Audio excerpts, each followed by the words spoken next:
Hi, everyone. My name is Coach Fierros, and I'm a physical education teacher. I teach middle school, grades 6 through 8th in Los Angeles. And this workshop is called Beyond the Presidential Fitness Challenge.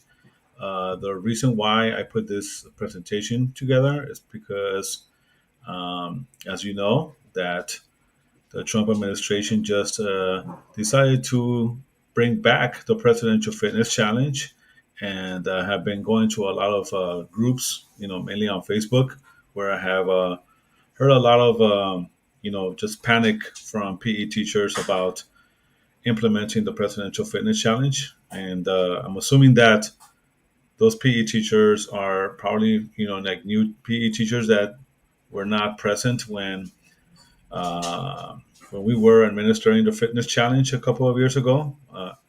I have experience, administering the presidential fitness challenge about maybe 15 years ago when this whole thing was already going to an end. And but times have changed. 15 years ago was a long time ago, and back then there was no backlash or no criticism about me putting in data of the fitness test results up on the board, or students performing the exercises in front of everyone.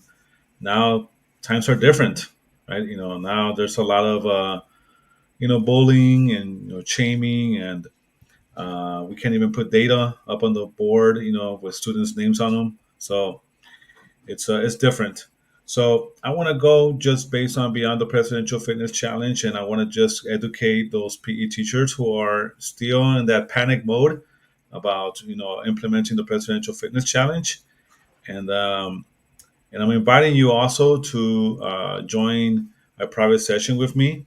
I'm going to provide the QR code at the end of the workshop, or also I'm inviting you also to be part of a whole group discussion. I would like to invite PE teachers to just come and talk to me about, their tips on how to implement other alternatives instead of the Presidential Fitness Challenge. All right, so let's go ahead and get started. Beyond the Presidential Fitness Challenge, creating a growth-focused, shame-free physical education program that celebrates every student's journey towards fitness and well-being. Before I officially start too, I would like to introduce the optional tasks.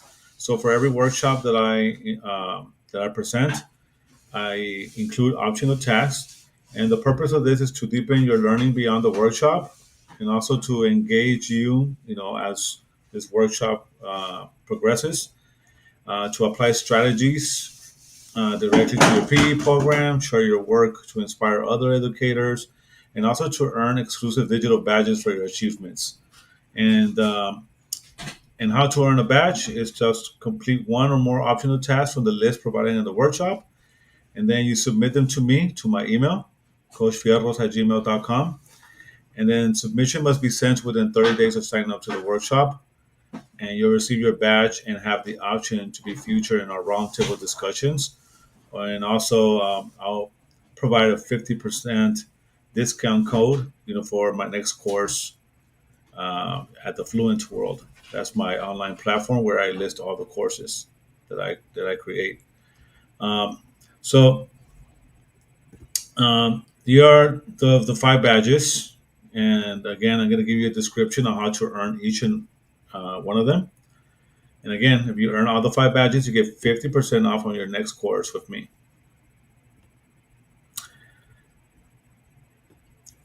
Now, depending on your own school experience, you might have memories of mile runs, push-up tests, sit and reach stretches, and maybe even those award patches or certificates.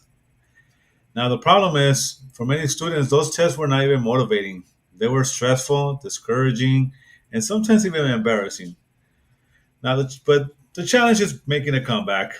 And here's the key. Right now, there are no updated national standards or benchmarks. So that means that you're not even locked into doing things exactly as before. You have room to adapt it in ways that inspire students instead of shaming them. So today's focus is on flipping the script. Now we're going to shift from a pass or fail model to a growth focused, student centered approach.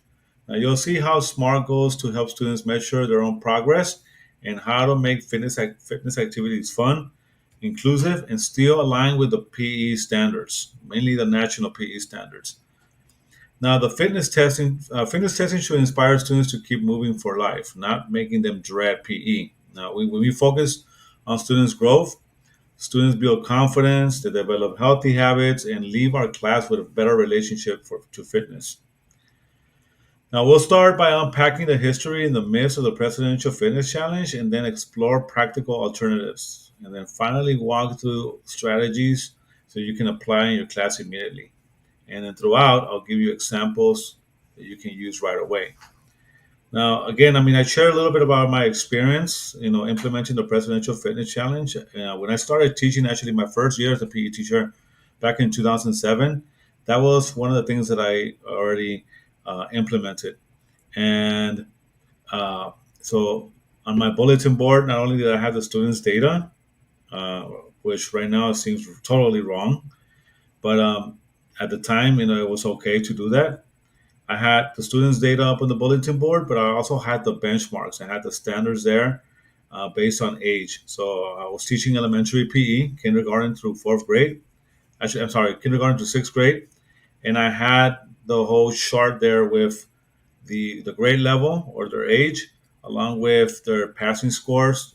For each of the areas of the Presidential Fitness Challenge, which was I remember it was a chutter run. It was the uh, push-ups, curl-ups, the sit and reach, uh, and there was like two more. But again, it was just really, um, similar to the fitness gram, which was implemented by the state of California, or at least right here. I know that every state in the United States has slightly different format for the fitness gram, but it was really similar to the Presidential Fitness Challenge. Now, here are the learning objectives for today's workshop. So, before we dive into the history of strategies, I want you to make sure that you know exactly what you are going to walk away from today's workshop. Okay? So, objective number one is to understand the potential challenges and limitations. So we'll talk about what actually is challenging about the Presidential Fitness Challenge and where it falls short, especially when it comes to equity, inclusivity, and motivating all students. Now, those terms are used really, often, in our teaching these days, but it was not used at all, back 15 years ago. So it really makes a big difference now with how we're going to implement, this alternative to the Presidential Fitness Challenge. Objective number two is to identify alternative approaches. So then I'll share several practical ways to measure and promote fitness that do not rely on public comparisons or outdated standards. Now, these are things that you can plug into your existing lessons without a total overhaul. So, in other words, do not, just say, okay, explicitly say, we're going to implement the Presidential Fitness Challenge, right? The kids are already aware of that, it's probably coming, right? And I teach middle school, so these kids hear everything. They have cell phones. The technology is much more advanced now, so they hear everything. So don't explicitly say, "Hey, we're going to do the Presidential Fitness Challenge."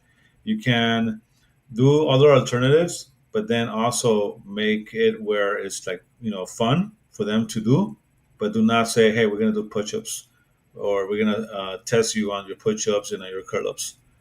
Just make it, where it's enjoyable and fun without explicitly saying that. Objective number three, you're going to implement the SMART goals for individualized progress. SMART is an acronym: specific, measurable, achievable, relevant, and time bound. And that helps students set targets that are personal to them and celebrate progress over perfection. So instead of, like I said before, instead of just having them, meet like a certain benchmark, they're going to set their own SMART goals, based on their performance. So of course you can pre-assess them first, and then have them set goals based on that. And objective number four, create a positive, inclusive environment. So we'll explore strategies for making a PE place where students feel safe, taking risks, trying new things, and moving at their own pace without fear of embarrassment. And then objective number five, design lessons that meet standards without pressure. So finally, we'll put it all together so you can design PE lessons that still align with standards, but focus on the whole student, their growth, their joy, and their love of movement. All right. So, when it comes to fostering a positive environment, which is a term that we also, hear so much often, it pretty much means to create an inclusive and supportive atmosphere that promotes student growth and enjoyment in physical education. So, examples could be emphasizing teamwork, cultivating friendships, celebrating individual progress, and encouraging on self reflection. You know, in my class, there's a lot of in my PE class. I offer a lot of opportunity for students to reflect on their performance because there is no right or wrong answer here. It's based on their feelings, it's based on their reflections, it's based on their thoughts. Setting achievable goals. Use SMART goals to help students identify their objectives and track their progress throughout the program. So students set specific goals, they ensure goals are measurable, they create realistic timelines, and they track achievements regularly. So on a regular basis, we revisit the SMART goals and they go, okay, where are you guys at right now? And where do you want to go from here? And then encouraging lifelong fitness, that instill a love for physical activity that motivates them to, to stay active and engaged beyond PE class. So that means promoting active lifestyles, developing a fitness routine, inspire personal challenges, and focus on enjoyment. Now, these are key concepts that will guide everything we talk about today. And think of this slide as our compass, right? We'll keep coming back to these ideas as we move through our workshop. Now, the Presidential Fitness Challenge started back in the 1960s with the goal of encouraging youth physical activity. And it had good intentions, but relied heavily on one size fits all benchmarks. Now, today, we have the opportunity to bring a more modern, inclusive approach. So, this is where your voice is going to really count here. Because, again, since there's no specific benchmarks right now, it is a time for us PE teachers to stand up and say, hey, you know what? What can we do to make this without shaming our students in physical education class, without embarrassing them in front of everyone, and without just by making it more inclusive and more fostering more like a positive environment in our class. Yeah, basically, in other words, just how can we implement this without pressuring our students to take what we call the presidential fitness challenge right now. Traditional pass-fail tests can unintentionally shame students who are not in the same fitness level as their peers. So we want to replace that with a growth mindset where the focus is on personal improvement over time, not on beating someone else's score. Right now, again, that was back then. I mean, with me, when I started back in 2007, students were basically made this like a competition where, okay, you know what, now I'm not gonna go ahead and go for that. I already beat that score in my benchmark. Now I want to see if I can get more push-ups than one of my classmates or the best one in the whole school, right? Because again, it was, I just remember, I mean as a kid, the student, my PE teacher used to just put all the names of our students, like, and rank them, based on, how many pacer laps we did or how many push-ups and stuff like that. And again, that was acceptable back then, right? It was not, as it is right now. So at this same time, yes, we have to meet state or national PE standards, but meeting them doesn't mean that the student has to perform exactly the same way. We can align with standards while also creating goals tailored to individual needs and abilities. Now, as far as SMART goes, give students a clear path forward. Instead of saying get better at running, a SMART goal might be run for 5 minutes without stopping by the end of the month, right? Making fitness fun. So when students enjoy what they're doing, they're more engaged and more likely to keep doing it. Now we look at ways to gamify activities and make fitness challenges cooperative instead of purely competitive. And again, that's been you know something that we have been shifting towards to more cooperative than competitive. and it's actually working. Research is really showing right now that students really are engaged when it's more on a cooperative side, versus just competitive. And um, and also, students are more engaged when we are making fitness part of just game activities or skill development, small sided activities where we incorporate fitness instead of the whole traditional, let's get up out there and just warm up and stretch and do the exercises right there in front of everyone. Now, our ultimate goal is lifelong movement. And that means that teaching habit students will carry beyond our class, and things like setting realistic goals, tracking progress, and finding joy in physical activity. Understanding fitness standards. Now, before we start changing the way we approach the Presidential Fitness Challenge, we first need to understand that what it is, why it's being brought back, and what's different about the current version. Now, the Presidential Fitness Challenge started in the early 1960s under President Kennedy with the goal of improving youth physical fitness. It involved a series of tests like the mile run, push ups, sit ups, and flexibility tests, and it awarded certificates or patches to students who met certain benchmarks.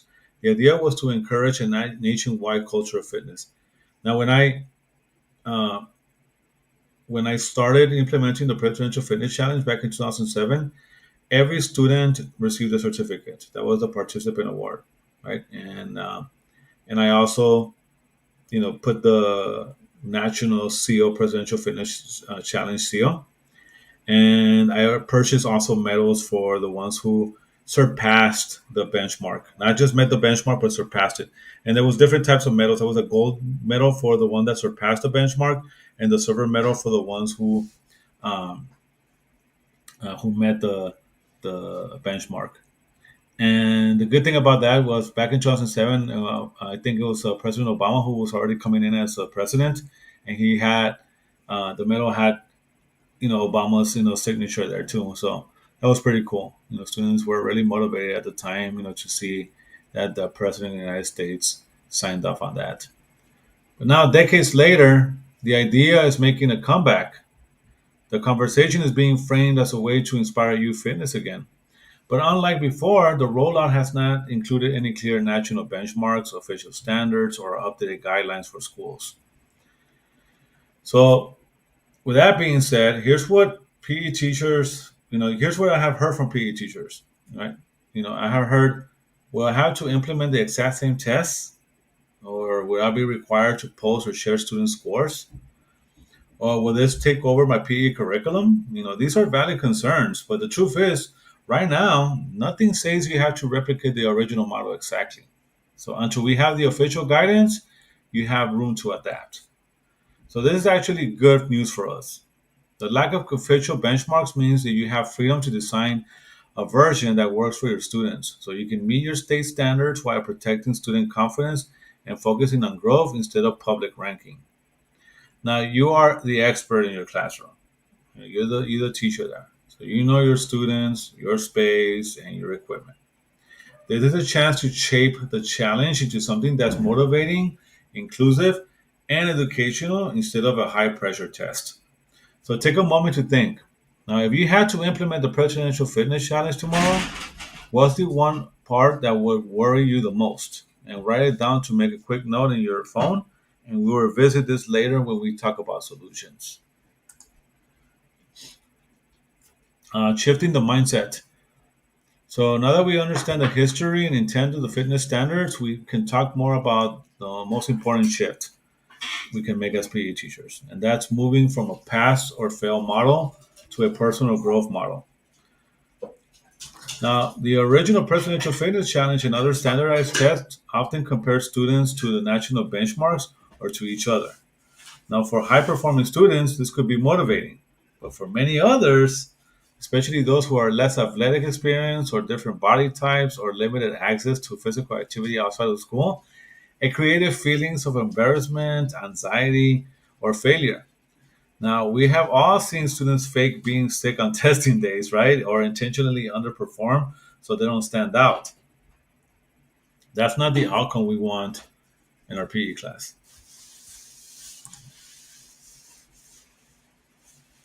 So now that we have talked about shifting the mindset, let's get into the fun part, the practical alternatives. So you can use instead of traditional high pressure version of the presidential fitness challenge. So you can still measure student fitness, but do it privately.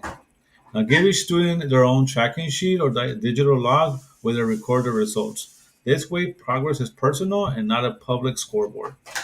Now, for example, so instead of announcing a mile run times, have students record their own time and compare it only to their past results.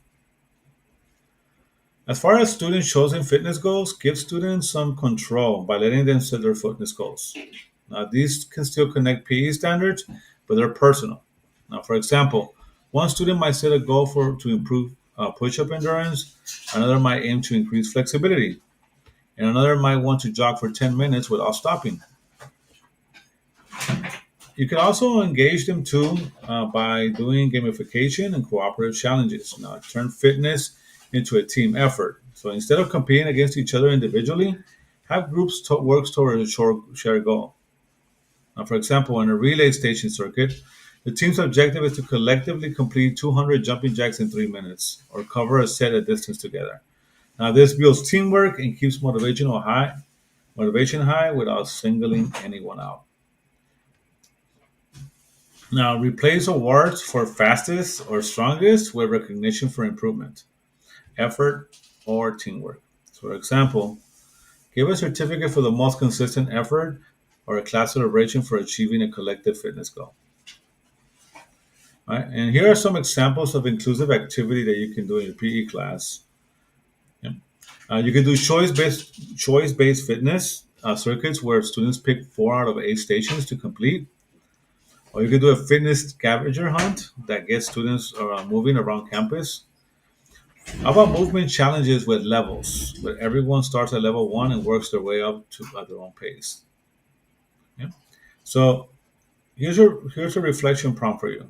Now think about one traditional fitness test you currently do. So how can you modify it so it focuses on fun, personal growth, or cooperation instead of direct competition?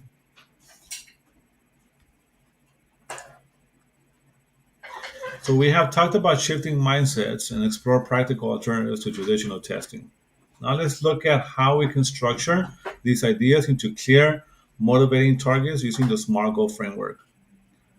Okay. First, what does SMART stand for? S, specific. That means the goal clearly states what the student wants to achieve.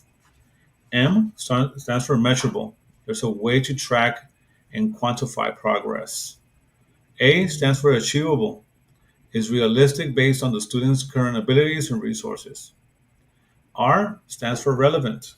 It connects to the student's personal interest or overall fitness growth. And then T stands for time bound.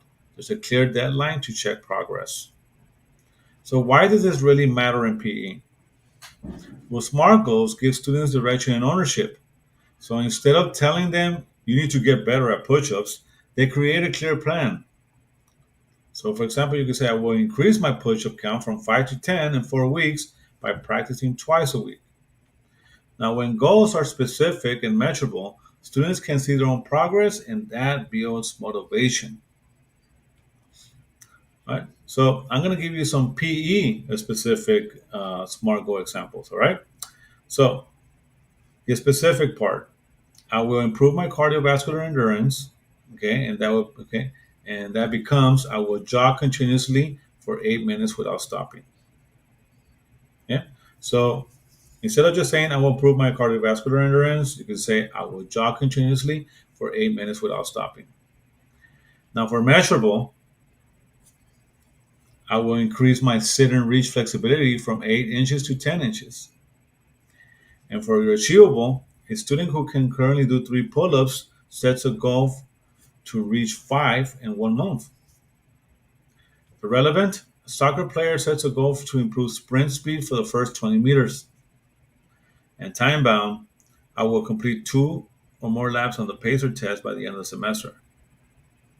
Now, how to teach students to set SMART goals. So I like to model it first by setting a personal PE related SMART goal in front of them. So I share the process step by step, then let the students brainstorm on their own.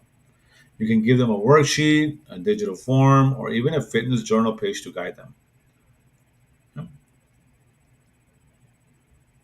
So my reflection prompt for you is think of one student in your class who struggles with traditional fitness tests. What smart goal could they set up that would help them feel successful and motivated? Yeah. So, with our goals set, we are now ready to give students a chance to reflect on their experiences and think about how they want to grow, which is exactly our next section is about. All right, but first, here's your first optional task. Optional task number one. Okay, so the task is to create a sample SMART goal chart tailored for your students. You can include PE specific examples and space for students to track progress. You're going to submit your completed chart to Coach Fierros at gmail.com within 30 days of signing up for the workshop. Okay, and if you do that successfully, you'll get the Goal Setter badge. Oh man, so we have covered a lot so far. So from understanding the history of fitness standards to shifting our mindset and setting smart goals. So this is a good point to pause and reflect because real change starts with awareness. So question number one: how did fitness testing make you feel as a student?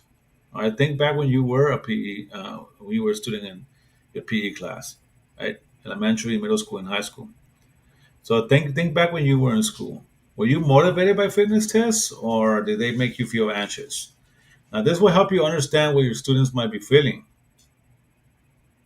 Hmm. Question number two: what's one change you'll make this month in PE? Now, pick one thing that you can commit to, whether it's just adjusting how you introduce a challenge, changing how you record results, or celebrating effort instead of scores. And question number three: how can you celebrate progress without public rankings? Okay, consider certificates, verbal praise, private feedback, or class or celebrations of collective goals. Which of these could you integrate into your current program? Now, if we were here in person, I'll have you turn to a partner or small group to share your answers to at least one of these questions. But even if you're watching this on demand, I encourage you to jot them down and bring them to our optional roundtable discussion later. Okay, so now that you have reflected on your own practice, let's put this into action with a short exercise to practice introducing a growth focused fitness challenge to your students. So it's one thing to understand these ideas, but it's another one to put them into words and present them to your students in a way that inspires them. So that's what this practice session is all about. So you're going to role play how you will introduce a growth focused fitness challenge to your class. So this key is to make it sound motivating, inclusive, and free from the pressure of public comparison. All right. So here's step one. You're going to choose your language carefully. So instead of saying we're testing your mile time, you might say we're going to see how far you can go in 8 minutes today, and we'll check again in a few weeks to see your progress. Now, the activity is the same, but the framing changes how students feel about it. And then, step two, give students ownership. Let them know they'll set their own goals and that their progress is measured against themselves, not against their classmates. And in step three, emphasize effort and improvement. So, highlight that every student has the chance to be recognized for working hard and improving, no matter where they start. So for the role play prompt, you can take one traditional fitness activity you currently use, like push-ups, a shuttle run, or a sit and reach, and practice seeing how you will introduce it in a new growth-focused way. So imagine your students in front of you and use those words that will connect with.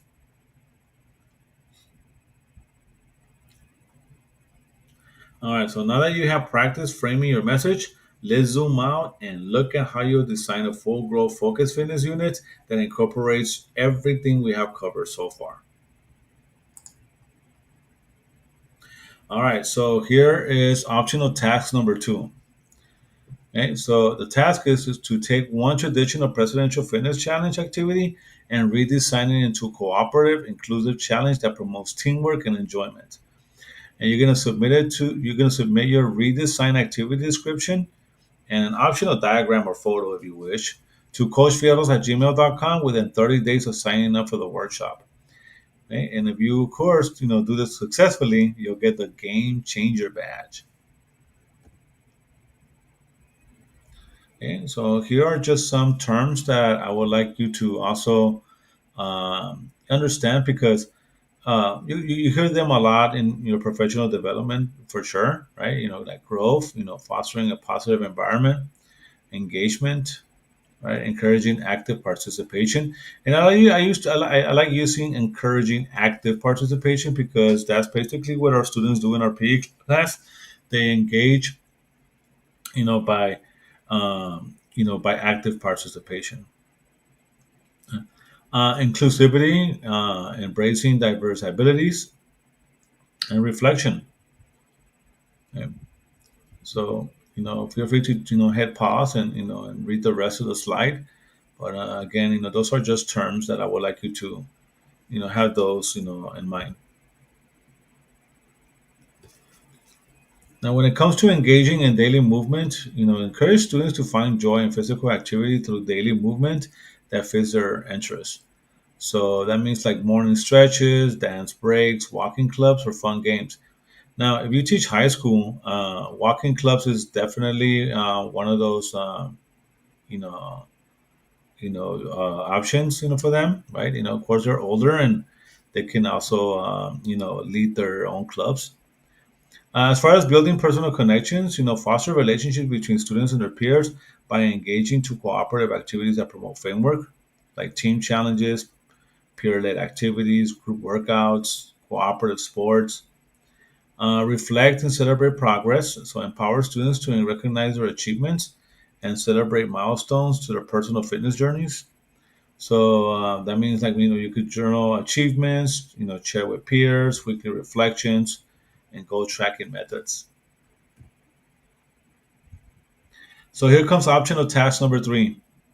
For this task, you're going to record a 1 to 2 minute video introducing your fitness without shame philosophy to your students. So focus on motivation, encouragement, and inclusivity. You're going to email your video file or shareable link to coachfierros at gmail.com within 30 days of signing up for the workshop. And if you complete this optional task successfully, you get the positive PE voice badge.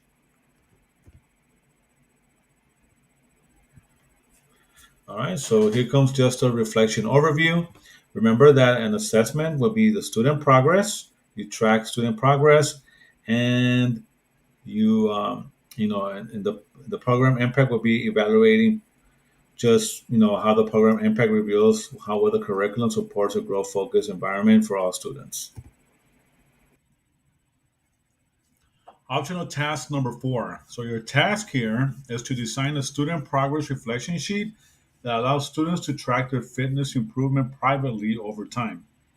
So you're going to submit it to me. You're going to submit a reflection sheet via PDF or Word or an image file to coachfierros at gmail.com within 30 days of signing up to the workshop. And with that, you earn the Progress Tracker badge. All right. So just to wrap things up, scan the QR code for a private session with Coach Fierros.